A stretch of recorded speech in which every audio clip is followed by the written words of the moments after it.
Hi everyone. Today I will be initiating my new YouTube series, The Vampire's Reflection, which is me revisiting my older YouTube and blog material from 2014 to about 2022. The first instance of that is Chernobyl. And the reason we're doing Chernobyl is because while I read my Chernobyl review, or at least while we read the Chernobyl review in my last video, we didn't actually give me any time to respond to it in a conversational way. So what I thought I would do is read it again, discuss some updates or changes, and then from there we would give me a little bit of time to sort of unpack my feelings in a conversational way. That's sort of the point of this, is we'll go over the written stuff, we'll read a small scripted portion from 2026, but then we'll give me about 15 to 20 minutes to talk about it in a more conversational way, give or take. It really depends on what we're reading, but that's what I'm going to do here, and that's what this series at large will do as we proceed. Before we can do that, we are going to talk about The Vampire's Reflection, revisiting my older written and video work in 2026. And before we can do that, we're going to talk very briefly about Interview with the Vampire. And before we can talk about that, we'll actually start here with a small update and future plans.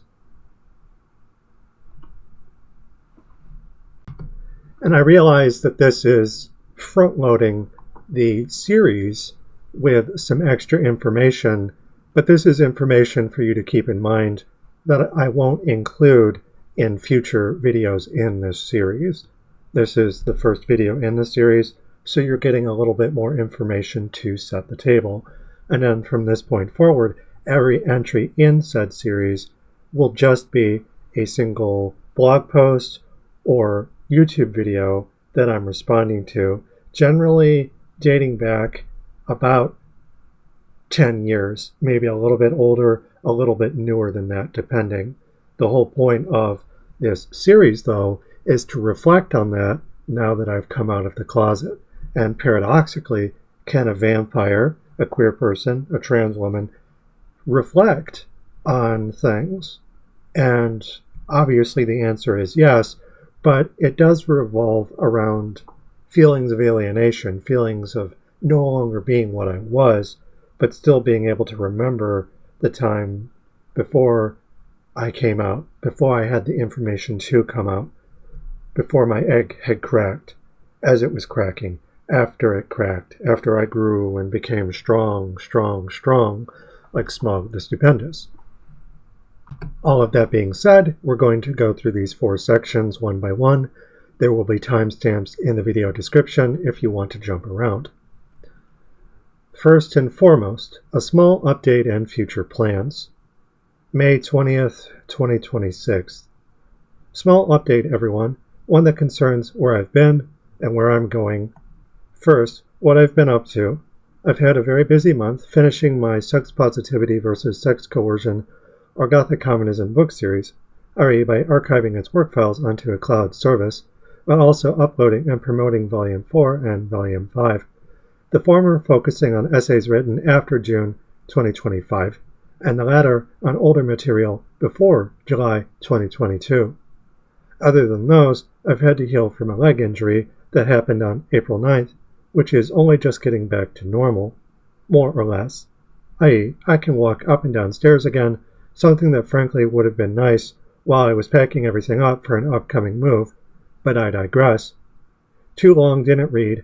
I had to release 2 book volumes on 2 different periods of my life in less than a month, while also healing from a random leg injury, preparing to move on relatively short notice, and archiving my life's work. The pros being that Volume 5 only contains pre-written stuff, minus some new paratextual material, re. Interview with the Vampire. Second, my future plans, re. Interviews, offline activism, and drawings. My book series is basically donezo above, but I want to continue doing interviews and on-the-ground stuff, read Being Gay in Public versus Behind a Computer Screen. And if we look at this image, the last page of my last book, I guess we'll have to wait and see. Also, I still owe folks drawings, and we'll get to them once I'm moved. Thank you for being patient. Going home, is this the end? This is Ripley, last survivor of the Nostromo, signing off. Warrant Officer Ellen Ripley, Alien, 1979.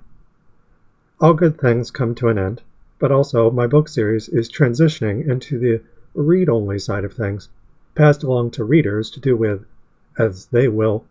For me, I'm going home as a trans woman for the first time in my life. It reminds me of this conversation at the end of the 1982 Rankin Bass version to Peter S. Beagle's The Last Unicorn, one of my favorite films, which he did the screenplay for. I have been mortal for some time now, and some part of me is mortal yet. I know I have done you evil and cannot undo it. No, unicorns are in the world again. No sorrow will live in me for that joy, save one, and I thank you for that part too. Farewell, good magician. I will try to go home.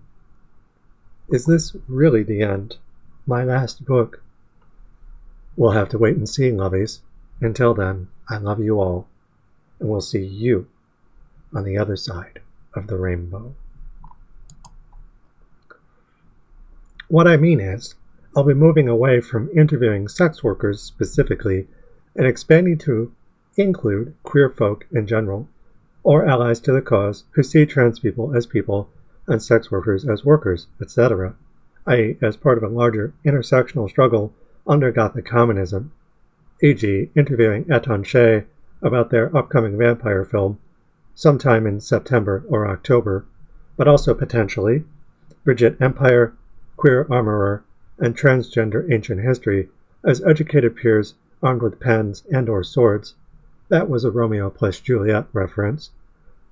While currently tentative in all cases, some will potentially happen at a later date, meaning when things settle down, are safe and convenient for both sides to give it a crack.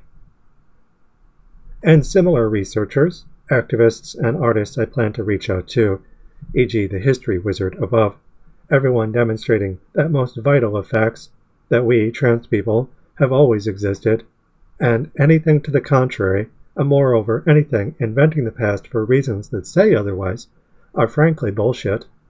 We either have the right to exist, or we don't. And anyone who would stoop so low as to reinvent the past to erase us is the enemy not just of queer folk, trans or otherwise, but of the entire planet. Note, to any queer rights activists who want to be interviewed, you may reach out on Blue Sky or Discord, where my username is the same, VanderWardart.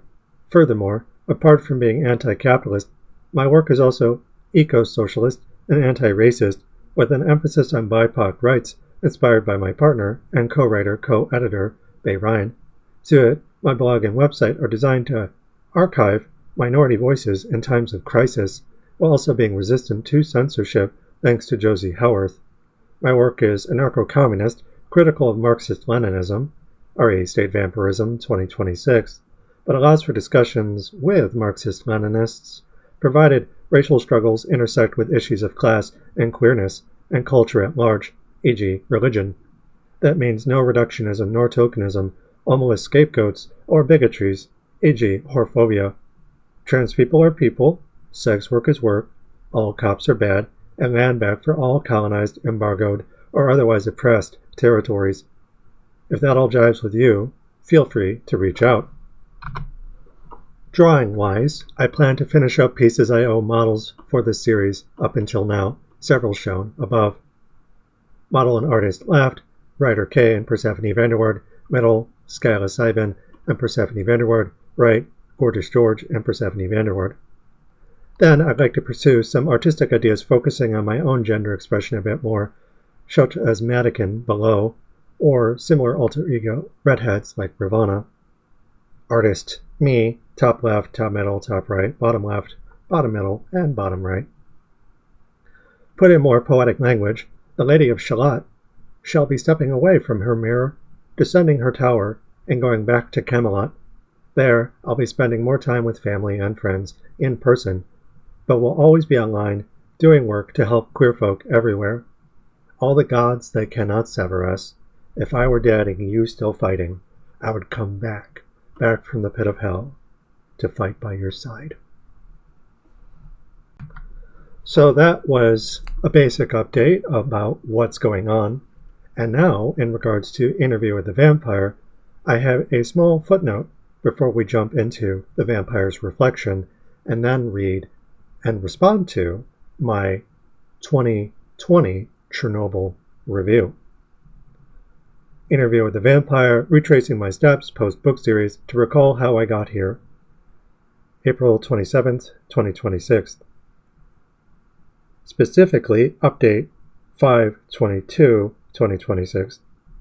Interview with the Vampire actually has a written and video portion. The written portion is only semi-complete, i.e. currently what Interview holds, which also appears in Volume 5. To it, the video elements and extra written material and their updates shall only appear in the Vampire's Reflection blog post moving forwards. This brings us to the Vampire's Reflection, revisiting my older written and video work in 2026, May 22nd, 2026. This page contains the YouTube links to Interview with the Vampire's delayed video portion. Oh well, once I record and add them here. What video portion? I hear you ask.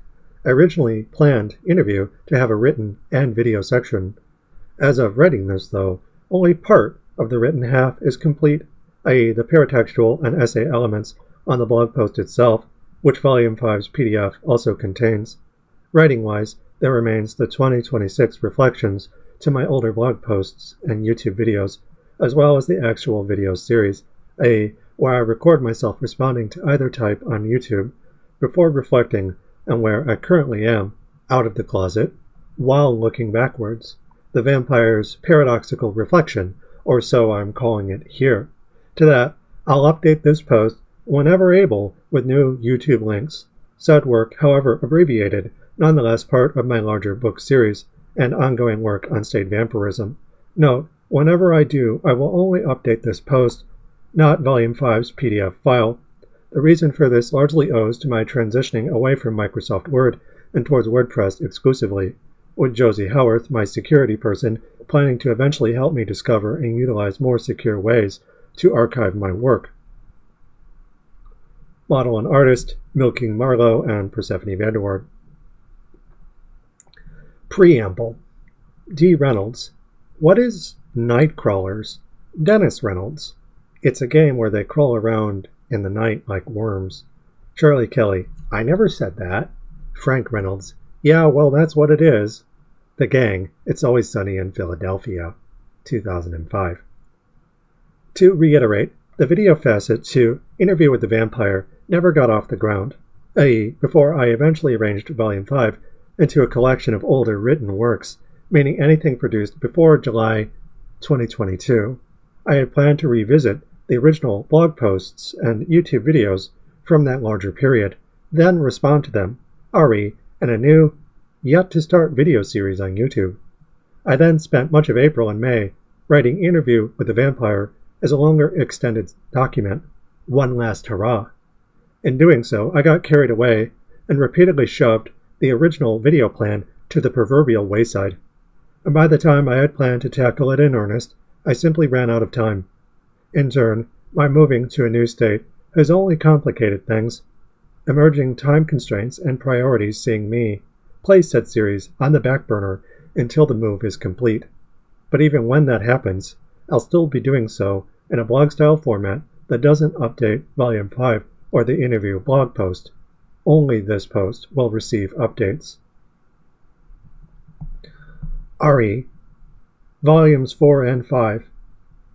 I had to release 2 book volumes on 2 different periods of my life in less than a month, while also healing from a random leg injury, preparing to move on relatively short notice, and archiving my life's work onto a cloud server, the pros being that Volume 5 only contains pre-written stuff, minus some new paratextual material with interview.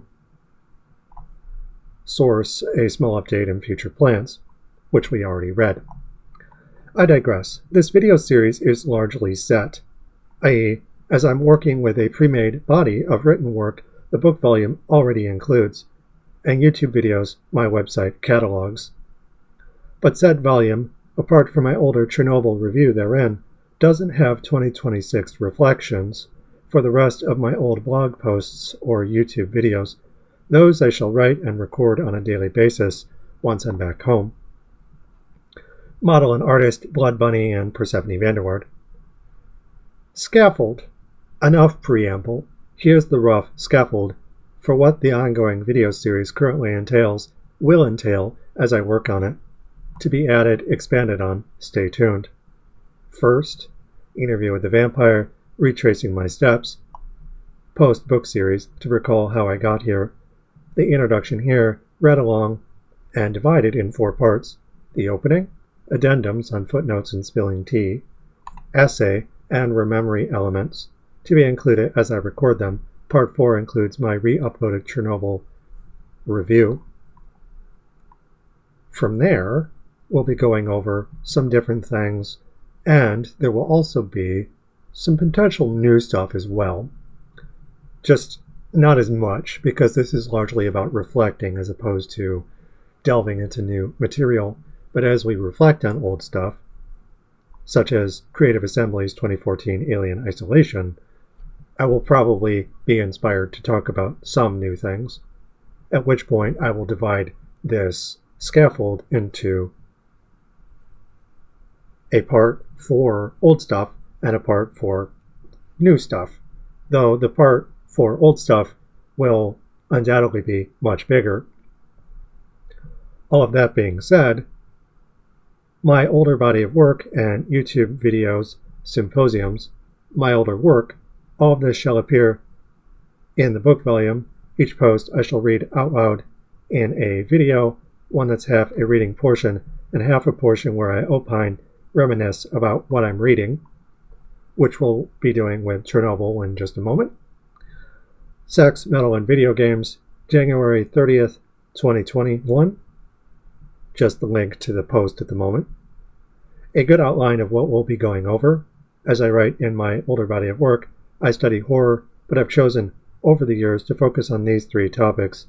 They were a large part of my interests growing up and continue to guide my research going forward. This post explores my introduction to them and why I continue to devote my time and energy in exploring their gothic potential. Last but not least, Alien Isolation sequel, name unknown. And when we look at my work on Alien Ore and Alien Isolation, we'll also consider this upcoming sequel to Creative Assembly's 2014 classic. Source, Abayan Khan's Alien Isolation sequel. Teaser trailer reveals first look at the game 2026, which I still haven't seen yet. Image. Source, Persephone Vanderward's IGN Alien Isolation Review Introspective 2014. This is me as I was just going back to college. I was finishing up my undergrad. I had a associate's, but I wanted to make it a teaching associate's so that I could become a teacher, which I would then go from my old community college to a new university, Eastern Michigan University.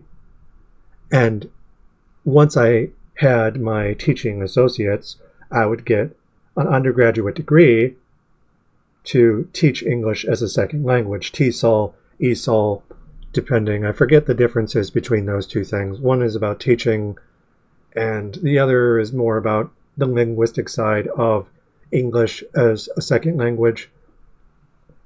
Needless to say, my first semester back, I decided that I didn't actually want to pursue English as something to teach or something to focus on linguistically, so I switched my major from linguistics and teaching to focus predominantly on English as a form of literary criticism. And I got my bachelor's in English language, literature, and writing from Eastern Michigan University. And then from there, in 2017, September 2017, I went overseas to the UK, and I would get my master's, and then from there, I would get or continue my postgrad research, ultimately writing my independent PhD. It's not an official document from a university, but rather something that became the crux of my book series. So some of that history we'll talk about going forwards. But needless to say, it isn't something that we'll focus on unless we're reflecting on a specific moment in time, like this photograph. Because when I see this photograph, I see someone in the closet, someone who really, really loved Alien, who really, really wanted to study the Gothic, but had yet to take those steps. I had to finish my undergrad, my master's, and then put in the work to do my postgrad work, my postgrad research, starting with my first book volume in my book series, Gothic Communism, which I treat as my independent PhD, and then I wrote and released 7 book volumes after that, not including several other smaller documents, including my research in its entirety on Metroidvania, as well as investigating fascism in streaming culture, speedrunning in particular. So these are all things that will come up conversationally as my memory is jogged by images like this one. All of that being said, we'll now be looking at Chernobyl, my review of the 2019 show, which I wrote January 3rd, 2020. This being said, we've already read this in a previous video, but I'd like to do it again just to explain some small changes that I've added, specifically this update here, which mentions some different things, as well as keeping all of that in mind. I'll just read this from top to bottom and then give my thoughts. And this format for Chernobyl is one that I'll follow through with other blog posts and videos, where I'll have a small scripted portion at the start, and then from there we'll have the original piece, whatever it is, and then after that we will give me about 15 to 20 minutes to just kind of talk about things a little bit more conversationally, just so that the different portions are neatly divided. I don't want it to be checkered. So you'll get basically the review, opening, the scripted part from 2026, the original, whatever it is, and then I'll just have a portion at the end where I talk and I give you some different thoughts and feelings, whatever they are. Chernobyl review. When I sat down to watch HBO's Chernobyl 2019, I remembered a video from Thunderfoot on YouTube busting the science the miniseries portrays, and while he's not wrong, I was surprised to find how little it mattered, considering how much I enjoyed the show. Granted, I'm not a scientist, I'm a gothicist. For me, science takes a back seat to constant dread, suspense, and horror, a trifecta the show maintains with ease. Update 5/11/2026. After some deliberation, I've decided to write a new paragraph to page for every old essay I'm responding to for Volume 5, or YouTube video, but that's a separate portion, i.e. for all my old blog writing and YouTube videos already compiled and going into the volume PDF when it launches. My revived review of Chernobyl is the first of many over the next month or so, and one that will appear in part 4 of my video miniseries on YouTube, Reading Interview with the Vampire, the Introduction to Volume 5.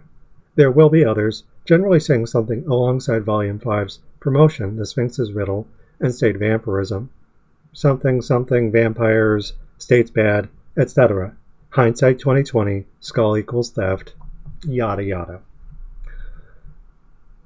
I'll probably say a bit more on this one given my interest and my mother's interest in Eastern European studies, meaning after the Cold War, but especially their failed nuclear program following Stalin's death, and notable erasure from state politics, i.e. state vampirism critiquing Stalin and company's continued predation, doing so through Marxist-Leninism notably being Sino-Soviet alongside Western capital, i.e. The Price of Rice in China, 2026.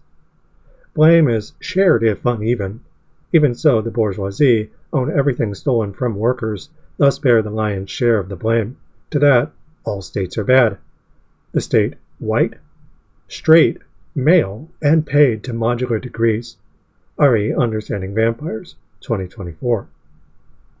i.e. that scapegoat different things to maintain control, including nuclear power, while keeping people in the dark, mid-game of telephone, above and below. The whole point of the modern Prometheus, aka Frankenstein, is that men of science, or those acting like them, are either not gods, who don't lie, or are godlike beings, who do lie. Chernobyl, 2019, presents this diegetically through Blame the Custodian half-truths, spuriously married to bald-faced lies, a flat-out media circus formally conducted by a committee of Soviet scientists whose special grade of complete bullshit HBO furthered. Referring to that Chernobyl guy's The Big Problem with the HBO Chernobyl miniseries playlist, over 30 years after the original disaster, to enrich themselves and American state corporate interests. I'm not above critiquing the Soviets, who suck, re state vampirism, but at least do it accurately while acknowledging America's even greater hand in the capitalist scene. Cunts. This image here is in reference to The Big Problem with HBO Chernobyl by that Chernobyl guy. And they have, it looks like 8 videos here.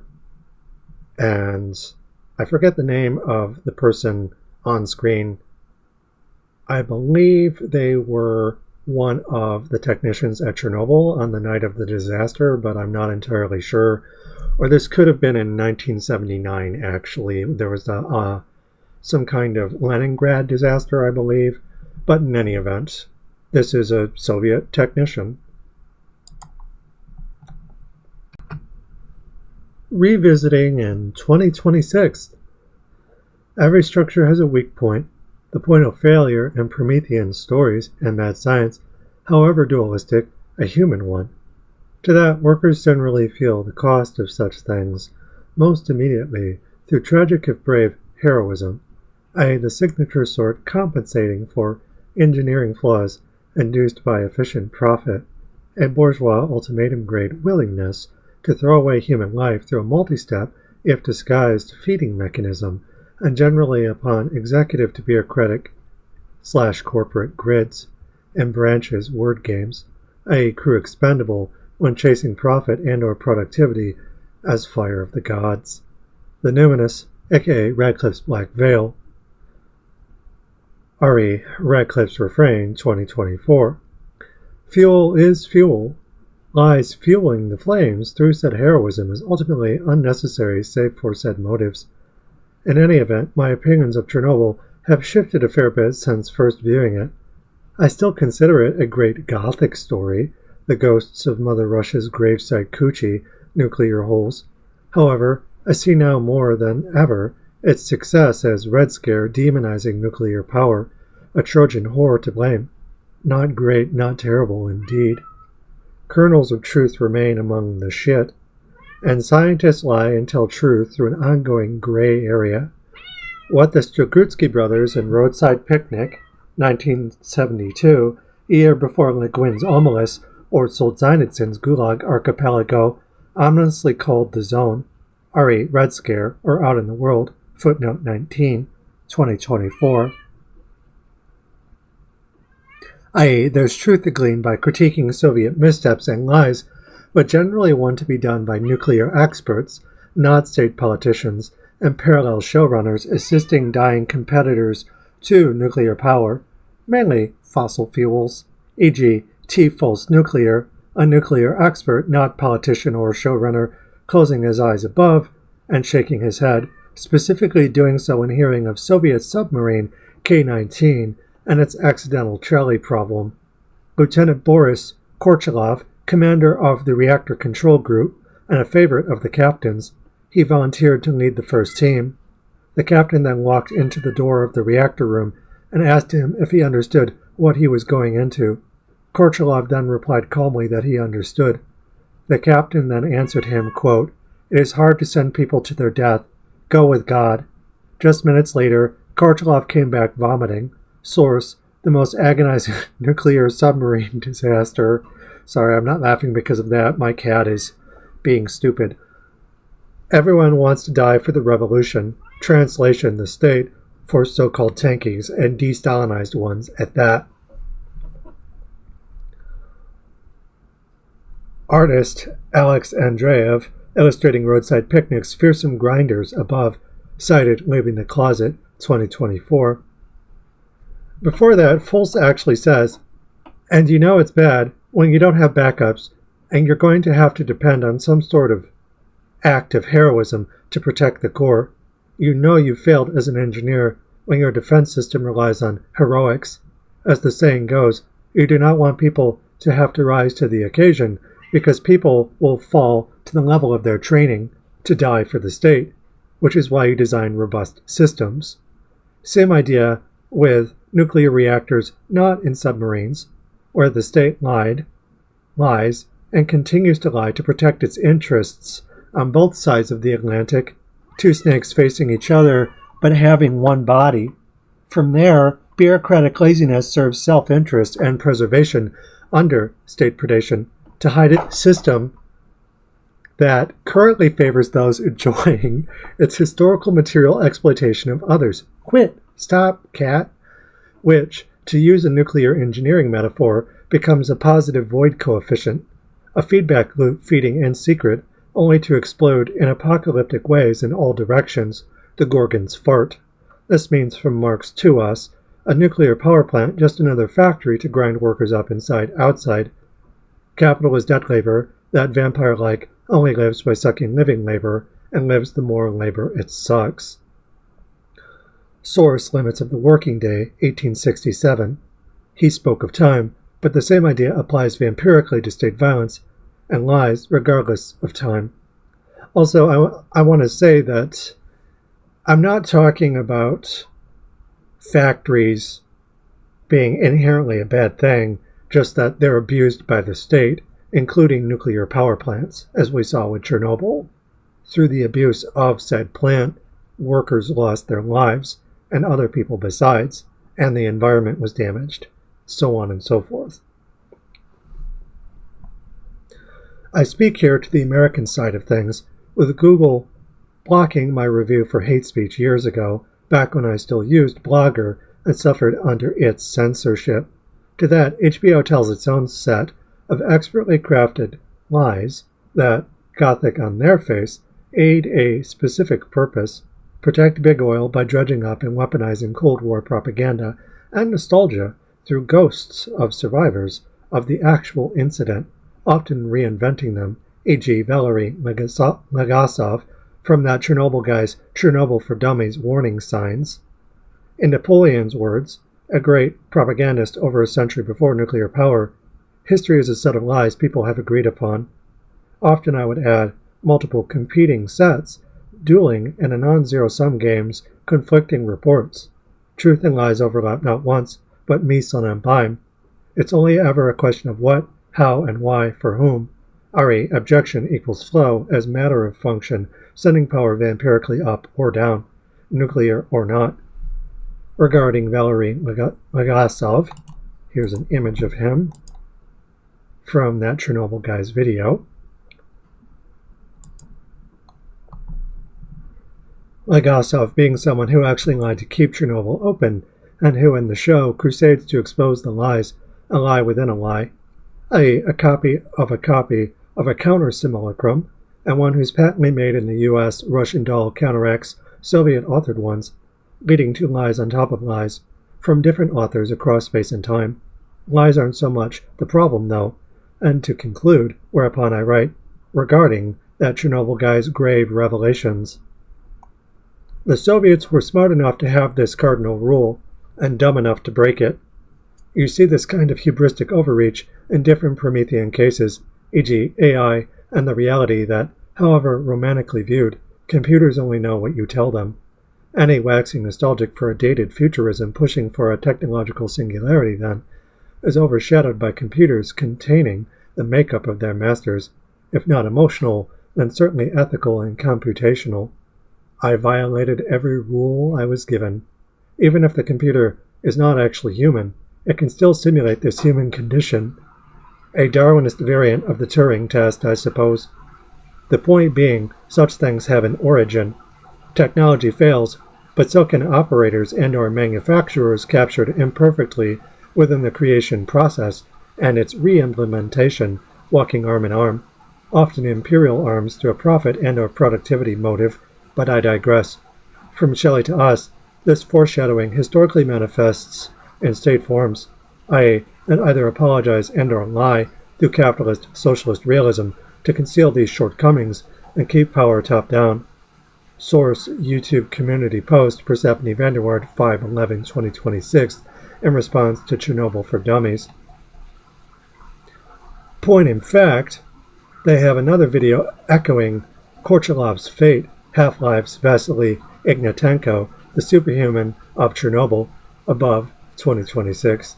Here, Go With God speaks to Ignatenko's troubled fate, that of another hero summoned as imperfect ghost to serve state aims again.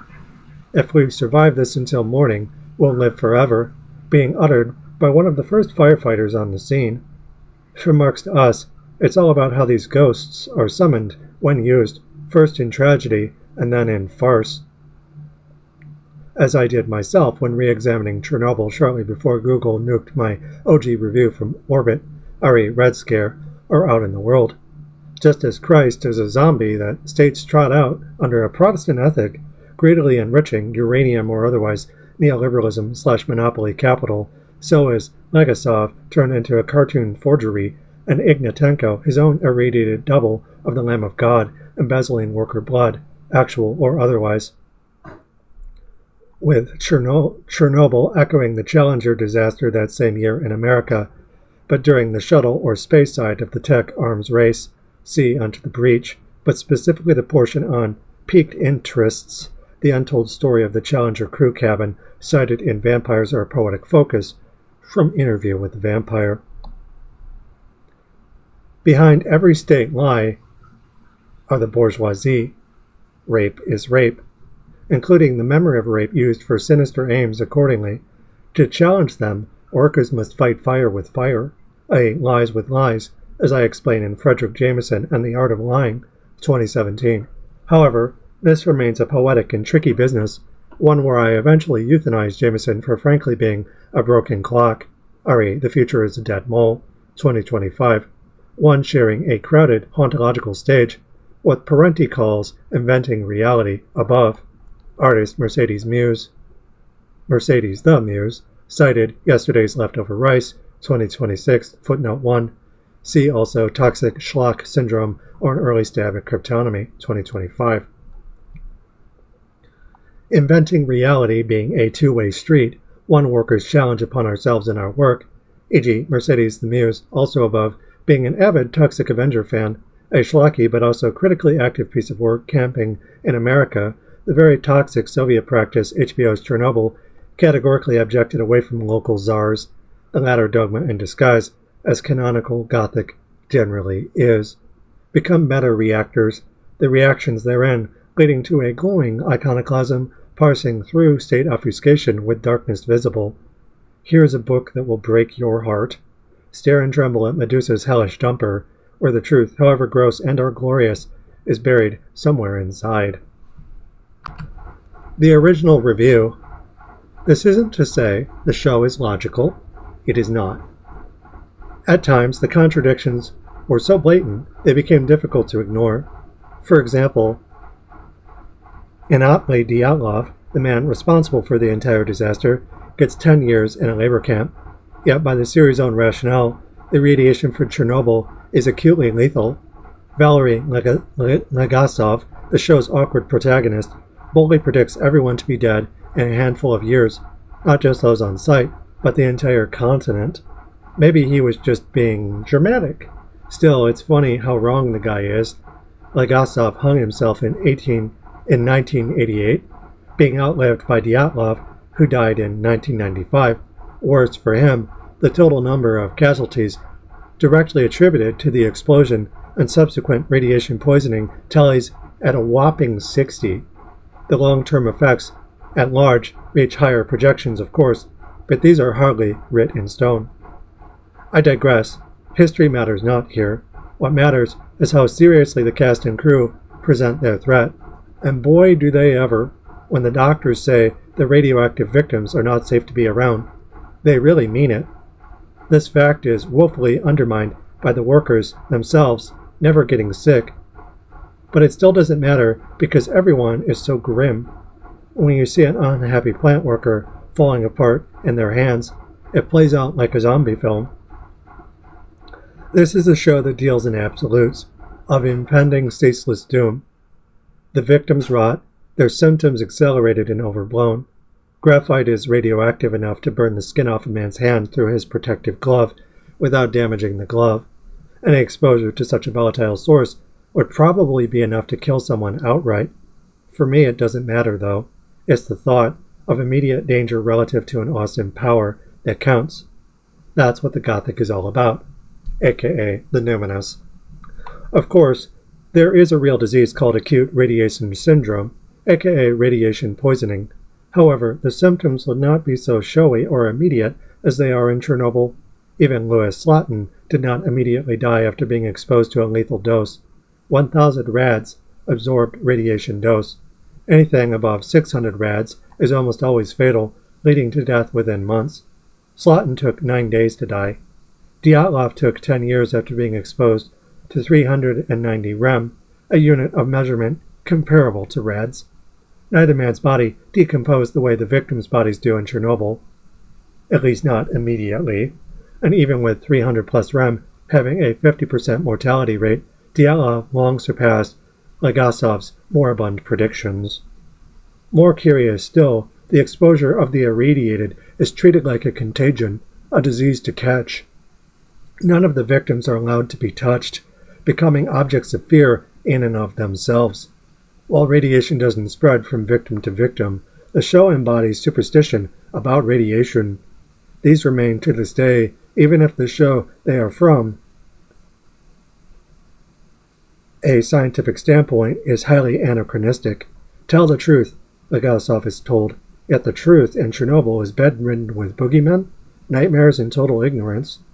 The whole ordeal feels less like reality and more like a nuclear physicist's worst nightmare. Nightmares generally take bits of reality and merge them with chaos. In this respect, Chernobyl is a real place, and some of the events actually occurred. Likewise, HBO's verisimilitude lends an element of realism to what would otherwise be a retro feature straight out of Alien. The control room mirrors the walls of Mother and her chamber from that movie. But the likes of Stalker 1979 were filmed in the ruins of de-Stalinized Russia. I simply had to point a camera and shoot. A similar effect occurs in Chernobyl with the help of visual effects, in this case. The area around the exposed core is basically a death zone. To be honest, it reminded me of Roadside Picnic, 1972. Both stories feature invisible dangers. Those in Chernobyl are a permanence of total leeching death instead of weird alien traps. The very ground can kill you, or the air. Everything is poison, the sort you cannot taste, hear, see, or touch. Like Picnic, the danger site in Chernobyl is forbidden. However, it's also claustrophobic, along with a sense of old death and decay built up over time. The history of those who died at Chernobyl before the meltdown. The very ground is soaked red with blood. Red Scare. Another element to Chernobyl I enjoyed very much was the treatment of the catalyst. What made the reactor explode? You'd think this would be hard to avoid explaining right off the bat, let alone refusing to show the blast until the very end. But this is exactly what the show does. The explosion is effectively the tremendous mystery behind all of the gloom and doom. Yet the show's makers hide as much as possible for as long as possible, despite how catastrophic the initial incident is. The destroyed core isn't revealed overhead, but through the eyes of men who must look at it from various parts of the plant. The physical limitations make sense, with some only seeing bits of graphite, which they then must try and puzzle out. How does a RBMK reactor explode? Dyatlov himself asks, partway through episode 3, how do I even know it exploded? To be fair, he hadn't, at least in the show, seen the damaged building, and the photographs were aerial. Furthermore, there was no way to tell from the control room if the core had exploded, ostensibly. I say in 2026 that perhaps there was a way to tell, but the show presents it as being a total mystery. Someone had to come in and tell him, and even then they had to confirm it with their own eyes.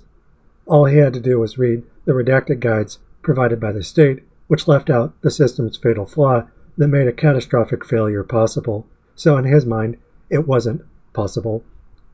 Another jewel in the production is the treatment of the radiated land around the reactor, but I couldn't tell if this was historically accurate or not, and had to wonder if these policies were used by the state to keep people in line. The pacing is brutally slow, with entire segments devoted to an old milkmaid's cow being shot, or a greenhorn being conscripted to shoot radioactive animals, a premise straight out of Shadow of Chernobyl, 2007. There's plenty of wide establishing shots of a derelict town. Cameras slow zoom on the blood in the grass, or the back of the greenhorn's head as he drinks from a canteen. Dirge-like music plays all throughout. The music in the show is absolutely perfect from beginning to end. It doesn't always draw attention to itself, and sometimes fades into the background, but it's always there, and it stays with you afterwards. It lingers, be they man or animal. All of the radioactive casualties are dumped into the ground and covered in concrete. The last thing I remembered wasn't the sight of the pouring stone, but the cacophony of the electronic instruments. At times they reminded me of didgeridoos or Tibetan death chants. Chernobyl stresses humanity's sacrifice in the face of catastrophe. One of my favorite scenes involved an attempt to clear a rooftop of radioactive graphite, a task for which every group of men would only have 3 minutes to complete before receiving a fatal dose, even with protective gear on. These are the most important 90 seconds of your lives, the general explains. The tension in this scene reminds me of The Hurt Locker. The bomb disposal in that movie is bogus, so it works on suspense instead. Chernobyl uses a similar kind of fiction to create its own tension, a poor move for a documentary, but Chernobyl isn't a documentary, it's a drama, and the liberties at work are ultimately to its benefit, at least from an entertainment standpoint.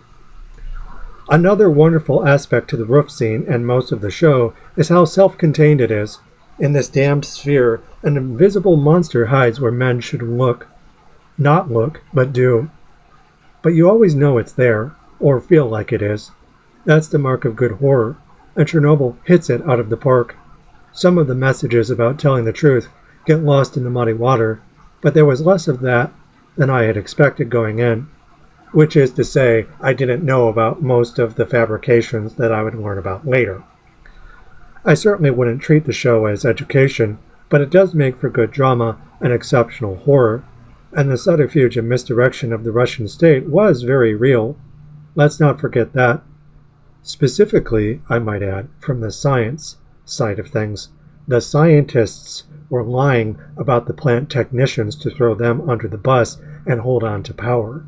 They lied about a failure in their own design in a very Promethean, self-destructive way, which ultimately I would argue, if didn't lead to the destruction of the Soviet Union outright, certainly didn't help. So, if there are feelings of dread through ignorance, it's at least partially a display of seeing the world through Soviet eyes. Then again, I found it equally odd how some of the predictions were attitudes about radiation, and that these could have been so wrong from the good guys' perspective. You'd think they'd have known better, but their attitudes seemed equally guided by faulty science. For example, listening to Legasov lecture about bullets and uranium-235 annoyed me to no end. Not once did he mention half-lives, or the fact that radioactive materials with longer half-lives have exponentially smaller radioactive emission rates. The higher the output, the shorter the half-life by orders of magnitude, and the melting core would have never produced a thermonuclear explosion if exposed to water. Reactions like that don't happen by accident. It would have made another steam explosion. But why let a little hard science get in the way of a good trolley problem and big speeches about saving the world? So, real quick before we get started with my conversational response, I have a section or a response to a recent video that is discussing something that I think is germane here, specifically historical fiction. Chernobyl is historical fiction. To what degree of history and fiction is, I think, a little bit more obvious in hindsight, given how much the show lies about this or that. But at the end of the day, it is a genre that goes all the way back to Shakespeare at least, a desire to represent history in fictional ways that speak as much through allegory as they do actually being historians communicating historical facts through historiography. Something is couched within the lies, in other words. So, specifically, I'm referring to a response to Badlaud's Mozart Humiliate Salieri, a response. And they talk in that video about Amadeus, the 1984 film, being historical fiction. And in response to them responding to Amadeus, I write, "This is all very Gothic, isn't it? Neo-Gothic, that is, concerned with historical fiction as a consequence of greater access to media among a rising middle class that all the same found itself pinned between the whims of older rulers gaining new ways to lie and exploit them. Such is Gothic, never fully removed from lies or the truth, but instead somewhere forever in between. Such is language and history at large, actually. Historical fiction, while both historical and fictional, contains allegory through a non-stop dance between the two. This doesn't happen merely at the time, but across time as people respond to history as a set of lies agreed, or not so agreed, upon by different people. Experts or otherwise, this interplay, and indeed the play in general taking place with fact and fiction, on stage and off by anyone and everyone, is largely how people communicate. There's a cryptic element to human language, one that yields non-stop mergers between lies and truth, but also a simple fact. People like drama, invention, playing with things. Never mind those inventions would have been penned by powerful people, the ruling class, that workers at large must navigate. So, keeping the idea of historical fiction in mind, that can apply to people and or places, and the two generally aren't discrete, just as Vlad Dracul, Vlad III, the Impaler, was tied to his ancestral homeland, formerly called Transylvania, Wallachia, different names.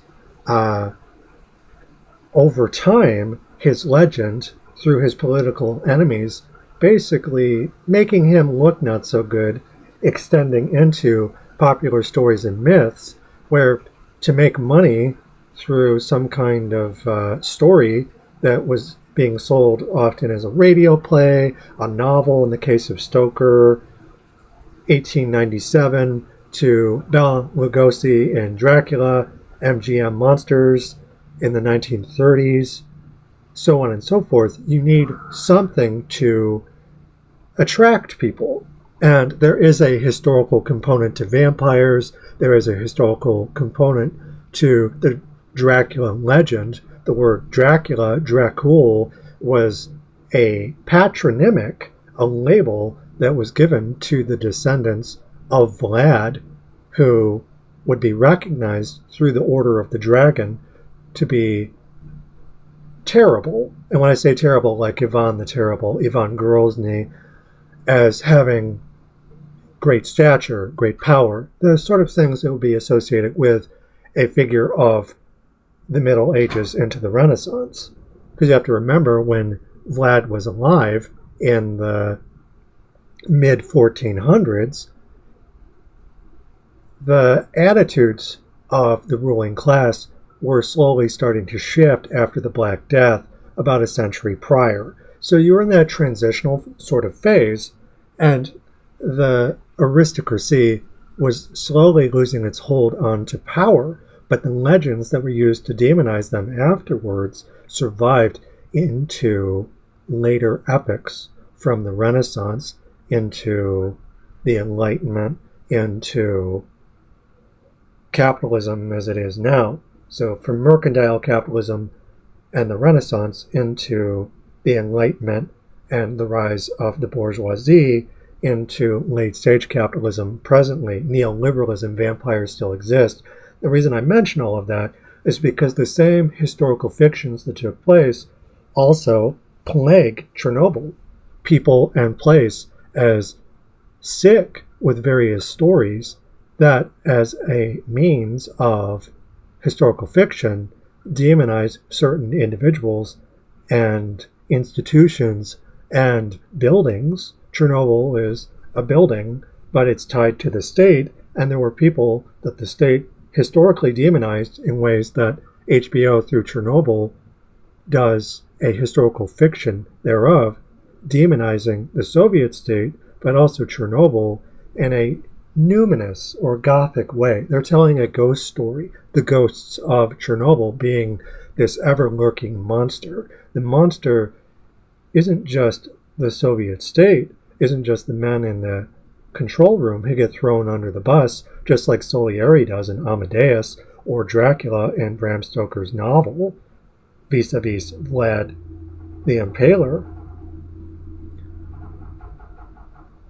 There are so many things that HBO is demonizing to further a specific agenda, which specifically is capitalist realism, and a variety of figures from Legasov to Ignatenko and various others are either reinvented or, in the case of the female scientists from the show, basically invented from whole cloth, not reinvented where they have a similar likeness as a real person and they have the same name, and through the historical fiction there's a resemblance, but in the case of the female scientist that we see in the show is basically a composite body where she's presented similar to Legasov as entirely benevolent.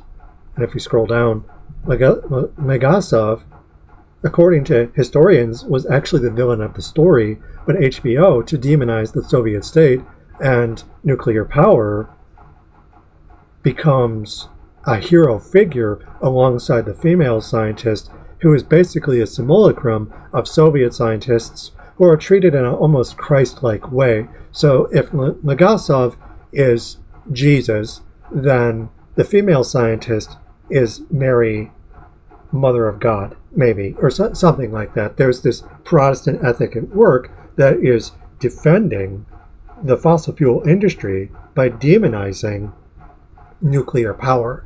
And this was something that I recognized even in 2019 into 2020, but certainly something that I recognized more later when I was writing Understanding Vampires in 2024 or Red Scare Out in the World, same year. I remember thinking back onto writing that I had done when I was in Manchester, England in 2018, even before the show had come out, where I was writing about Stalker, the film from 1979, also Shadow of Chernobyl, the video game from 2009, and the Metro series, and reading literature from before and after the fall of the Soviet Union, including Roadside Picnic from 1972, which Ursula K. Le Guin had responded to in a preface to my copy of the book. I have it somewhere. I had already basically acclimated myself to the kind of fear-mongering that you would see in HBO's Chernobyl. And that was something that I would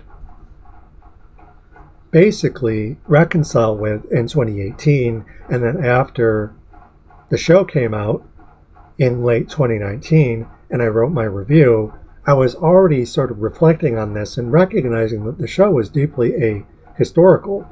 It says historical fiction, but it's historical fiction in ways where it takes history and distorts it in a deeply Gothic way.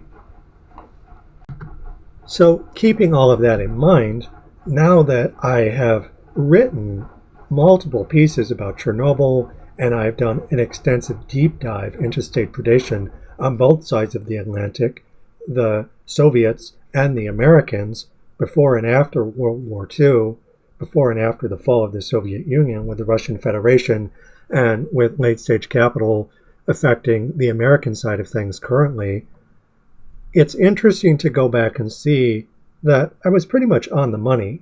Like, yeah, this show is not historically accurate, and that opinion was informed by Thunderfoot, for starters, a broken clock themselves, bit of a transphobe, honestly. I don't know if they've changed at all since those days, but back when they released their video about Chernobyl, they were still largely unapologetic as far as that goes. My opinion at the time was informed by them, and then later by other people such as that Chernobyl guy and T-False Nuclear, but they came in 2025, 2026, where I had written State Vampirism, where I had written multiple book volumes, which featured allusions to Chernobyl, references directly from my writing back in 2018 regarding Chernobyl, regarding Stalker, regarding The Shadow of Chernobyl, the Metro series, so on and so forth. It's just a very specific flavor of work. So revisiting it is something that I've done over and over. Holistic study is what this book series is all about. That's something that I wrote back in 2023, 2024, thereabouts, and it is something that I continue to do. It's what we're doing right now when we're revisiting Chernobyl again, just as other people have gone to Chernobyl over time, and various mini-series, adaptations, documentaries, and then more robust historiographies like that of T-False Nuclear and that Chernobyl guy. Everyone goes back to learn something about this because you're inspecting not just a reactor that exploded willy-nilly, but the betrayal of the state and the various allegories contained in state lies in America many years after the initial disaster. So we're basically dissecting the ghost of a corpse and interrogating it in a very Hamlet-esque way, where you're not really sure what's fact, you're not really sure what's fiction, at least not initially, and you have to go through and determine what's real, what isn't. And it falls into this boundary that's more half real, if you will. And that's largely what my work concerns. And even here, I'm like, look, I'm less concerned with strict historical accuracy and more, though I didn't say it in these exact words, historical fiction. Specifically, a Gothic story that's communicating allegorically in what I would call now a dialectical material way, opposing forces through a dialectic that has a material critique that is demonizing this or that for various purposes, which is unto itself, paradoxically, a historical document. Just because a document is partly false doesn't mean that there isn't truth there, and even its own lies are something that is documented by themselves, by a film, by a novel, a video game, what have you. That's how literary criticism works. So, keeping all of this in mind, I was not only responding to the legend of Chernobyl as something that preceded this show, but also when my mother was in the Soviet Union's next stage of evolution, the Russian Federation, after neoliberal shock therapy, the Soviet Union while it was undergoing that shock to the system in the early 90s, had dissolved and it broke up. And my mom actually went to the Soviet Union in 1992 after the fall, right after the fall, and was going back to university and was pursuing her master's degree.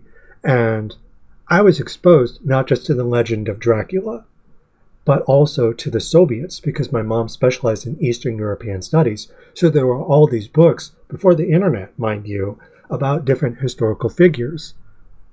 Say nothing of popular fiction. I remember watching Bram Stoker's Dracula, the movie by Francis Ford Coppola, that came out in 1992. And this Orientalism, basically, of the Soviet Union and Eastern Europe more broadly, that sort of overlaps with Asia, whereupon the Russian Federation was basically a graveyard of the specters of Chernobyl, just as Eastern Europe more broadly is a graveyard. Here lies Vlad Dracul, the Impaler, and you see that immortalized through historical fictions that are more fictional and playful, like Castlevania, but also stories like Chernobyl. But I grew up with very similar stories, and I heard about Chernobyl just like I heard about Dracula. And my mom exposed this all to me because she had ties to academia. And she was bringing all of that home, teaching us Russian. I never actually learned it, but she started with the alphabet because she said, as a linguist herself, that you need to learn the alphabet. You need to be able to pronounce words, because if you can't pronounce them, you'll have a much harder time remembering them. And I never got past learning the alphabet, but I remember Mom trying to teach me, and she had her flashcards and she would show us those and get us to try and remember different phrases, none of which I remember at this point, except for Skazich Spokoni Nocha, say good night. And also, if you watch A Fish Called Wanda, which had a little bit of Red Scare in it, and where would you be without your good old friend, the US of A, the smallest fucking province in the Soviet Empire? Without us, you'd all be speaking German. So neoliberalism during the latter end of the Cold War and various stories that I was exposed to on VHS in the 90s, like A Fish Called Wanda, like Bram Stoker's Dracula, and various stories that I heard about the historical figure Vlad Dracul, the Impaler, and Chernobyl, and all of these other things, led me to pursue a similar area of studies that my mother did. She specialized in Eastern European studies more broadly, which included historiography, it included historical figures, and popular media. She even had a professor at the U of M tell her once, "I don't read popular fiction." And my mom always thought that was stupid. And I took those attitudes with me into academia myself. And when I changed my major and I decided to pursue literary criticism as opposed to linguistics, all of these things that I just discussed out of the 90s into the aughts, 2010s, and onwards into my postgrad work were already inside me. And I saw them as I examined a show like Chernobyl, which, when the show came out, I had already given, a symposium talk on that ghost of Chernobyl, and specifically in stories like Metro, Shadow of Chernobyl, Stalker, and the stalkers from Roadside Picnic. So there were a lot of different things going on that I had a bit more of a unique perspective of being an American, but having access to a hole in the Iron Curtain, even after the end of the Cold War and the tearing down of the Berlin Wall and the raising of the Iron Curtain and the declassification of various documents. It's not like everyone just had access to all of that information immediately, but I had access to it sooner than other people did, before the internet even, and it was a part of my upbringing, which informed me as I went in to review Chernobyl the show, and now as I'm revisiting it in 2026, we come full circle, and me, out of the closet, am thinking about my upbringing in ways, just like Vlad the Impaler, I had all of these things that I was ensconced within that led me to go on and pursue these specters, not just of Marx, but of Soviet Russia, of Mary Shelley, of the Gothic, into Great Britain, there and back again. And here we are, constantly moving in a circle where you study things not in a straight line, but you're constantly revisiting the past as a historical fictional document. Dialectical material analysis be like that. You don't just proceed forwards. You're constantly going back into the past as partially imaginary. Holistic study. And to close out the video, one final thing I'll say, my brother is currently coming from Michigan to grab me, along with my mother, and we'll be going back to my hometown. And from there, I'll be living in my hometown as an openly trans person. But it's funny because I remember when my brother was small, and he said when he was like 4 or 5 years old that he wanted to change his name, his last name, to Joe Sepesh.